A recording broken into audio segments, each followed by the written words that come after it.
Welcome back to unit conversions for Introduction to Engineering Design. So unit conversions really are a way for us to move from one measurement system to another, whether we're moving between an English imperial system, or we're moving to a metric, or we're moving within a system. So example, we may be going from millimeters to meters.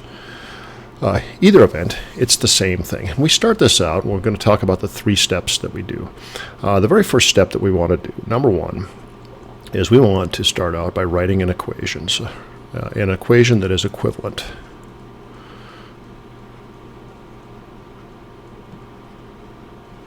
And by that, I mean that we want to write down the 2 units that we're going to maneuver between. So let's just start out, and I'm going to start out with an equal sign. And I'm going to say that I'm going from inches to feet. You'll notice I leave a little space here on both sides. And then I ask myself a question, and I say, well, how many units equal the other unit? So in this instance, I'm going to say how many inches equal 1 foot. And I fill in my numbers. Now you'll see that this can be manipulated in a couple different ways, and let's talk about them just as a side topic here for just a second. So algebraically, I could take my equivalency equation here, and I could say that 12 inches equals to 1 foot. And I can divide both sides by 12 inches, and you'll notice I'm putting my units in here, and I'm not just manipulating the numbers. That's very important here. And what happens is that my 12 inches on the left-hand side of my equation equals to 1, because they cancel out.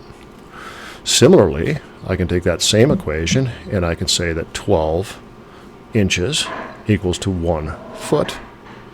And now what I can do is I can divide by 1 foot on both sides. We know we need to divide the equation on both sides by the same term from our algebra lessons. And now my units on the right-hand side cancel out and equal to 1.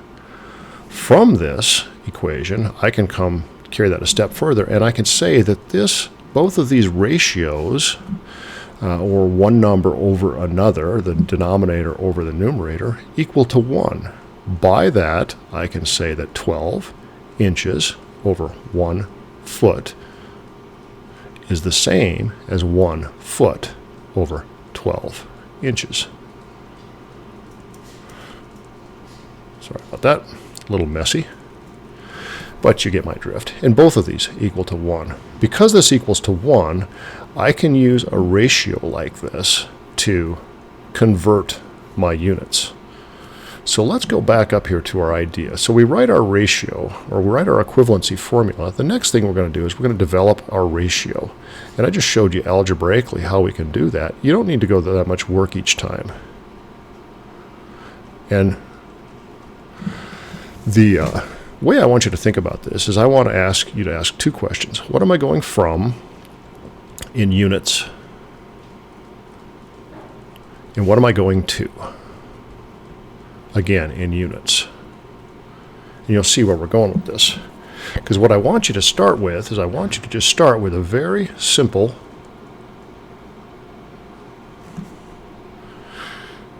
ratio line. And on the bottom, I want you to put the units that you're going from to. So let's carry this a step further. If I had a question that said, what is 48 inches in feet? I would write my ratio so that I put my inches in the bottom. That's where I'm going from. I'd put feet on the top. Once I write this ratio, I need some numbers to make this equal to 1, don't I? So I can come back to my equivalency equation right up here, and what I can say is, looking at the numbers in red there, you can see that 1 foot equals 12 inches. That is my ratio. So remember that, 1 over 12. So let's take a quick look here at our next step. And let's say that we've developed our ratio, and we have said that 1 foot equals to 12 inches. We know that that is equivalent to 1. By that argument, I can now say that if I want to convert 48 inches into feet, I can use this ratio. And when I apply that ratio, what I end up is 48 inches times 1 foot is 12 inches. And what you will see is my inch units cancel out. And now I'm left in feet. And that ends up being the fraction 48 over 12 feet, which equals to 4 feet. That's a fairly straightforward way that we use these conversion ratios. And let's just go back and recap the idea of what our steps are. The very first step that we want to do is we want to write our equation, the equivalency equation.